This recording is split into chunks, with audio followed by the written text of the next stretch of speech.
Hello. So what is going on, guys? Today I got a exhaust for the Predator 212. It's just a cheap one I got off of Amazon. Hopefully it'll fit. If not, I'll have to figure out how I'm gonna rig up something. It is always fun. And this one came with a muffler on it, which this thing seriously needs. I know I've been letting this thing breathe, and this is literally going to a dump, like a little exhaust dump. But that, we got to get this on today. And then I'm actually going to make a list real quick of everything we need to do. Alright, so here's the list of all the things that need to be done. I don't know how well you guys can see that. The thing that we're going to do today is get the hoses switched around. The reason I'm doing that is because right here, if you guys don't know what I did, I basically took a little pipe that we were using for brake lines, and I just put a little bit of JB weld, put it in there. It's held up really good, but as you guys can see, it's got a fair bit of oil in it. So what I'm going to do, this is actually connected to the fuel pump. I thought, oh, that one's going to get up most of the pressure being in the block. So might as well use the fuel pump for that one. Well, I was kind of wrong. It's a little too much pressure. It's got oil right here. Oil comes squirting out here. So what we're going to do is the one right back here, that's here. Let me get around to the other side. Whoa, keychain got stuck on the tire. So we're going to take this right here, the one that's connected to the valve cover.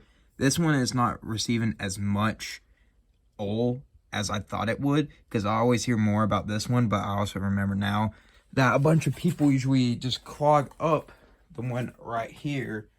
So what we're going to do is we're going to change this, route this to the fuel, or this catch can that I have, and then we're going to take the one back there and route it to the fuel pump. And then other than that, it's exhaust for today. I think that's all I'm going to do for today until I can get a few more things bought, because I have to get a part for the fuel tank, so I don't have this just sitting up there. I got to go get more 100 octane. So I'm probably going to fill up this and a few other things. And I'll probably work on the throttle cable and cut the mounts.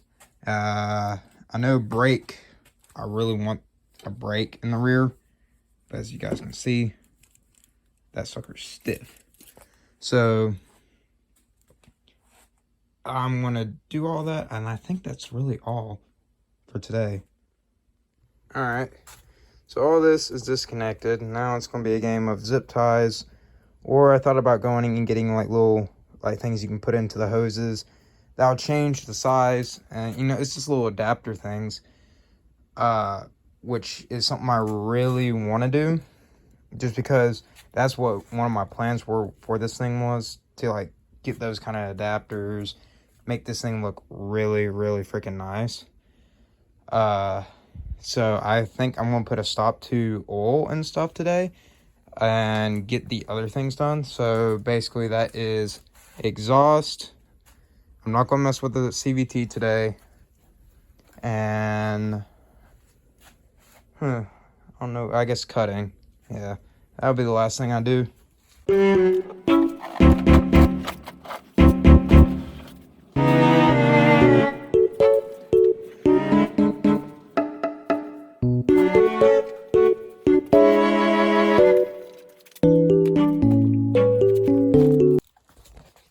Alright, so we're having a little bit of a oil leakage. You can see the drops right there. That's not too much of an issue, I don't think it'll be, for how I'm going to be cutting. And you guys can tell CVT is kind of wonky right now, especially this part, just because of how this got damaged when it fell off. Yeah, that's a story. This is all. This is just kind of really wonky and hooked up. It was just hooked up so it could run good. So that will be worked on hopefully tomorrow. I mean, there's really nothing much I got to do to it, but now the only thing is to get this off. And I did check the carburetor, so on my engine, I don't know why this is a huge issue, but we tighten it down. I'm about to torque them down, but my carburetor does not like to stay on when it's running.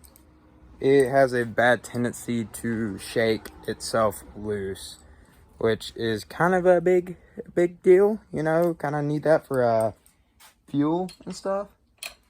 So I'm gonna try to figure that out real quick, see if it's just another thing I could tighten down. So I will say, for a cheap solution right now, it'll work.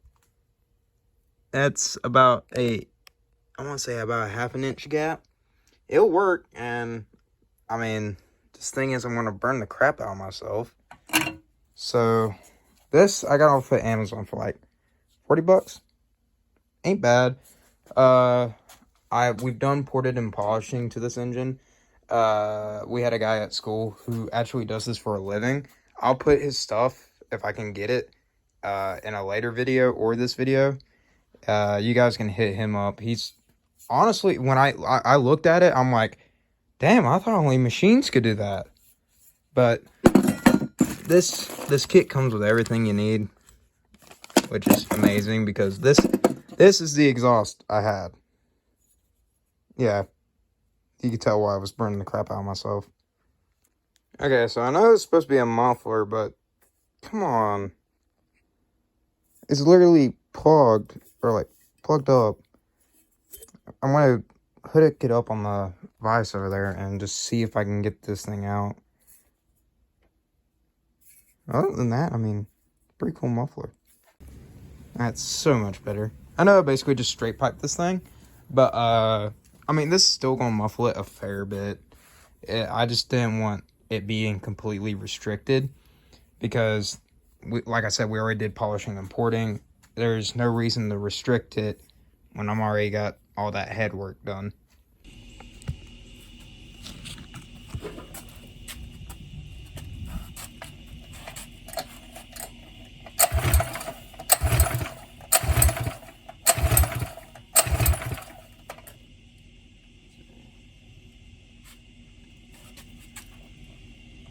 Oh yeah, that might be an issue.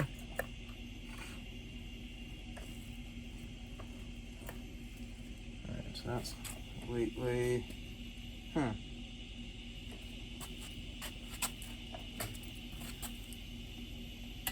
yeah, that might be an issue too.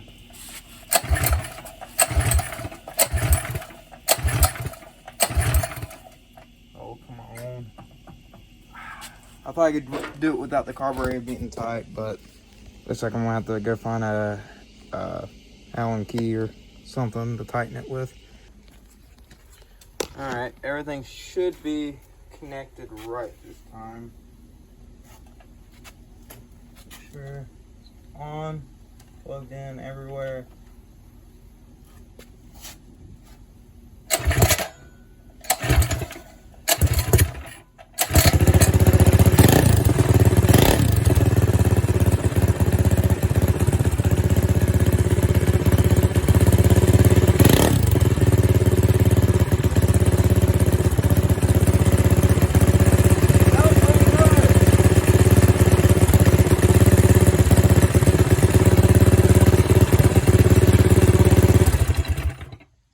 Sounds pretty good.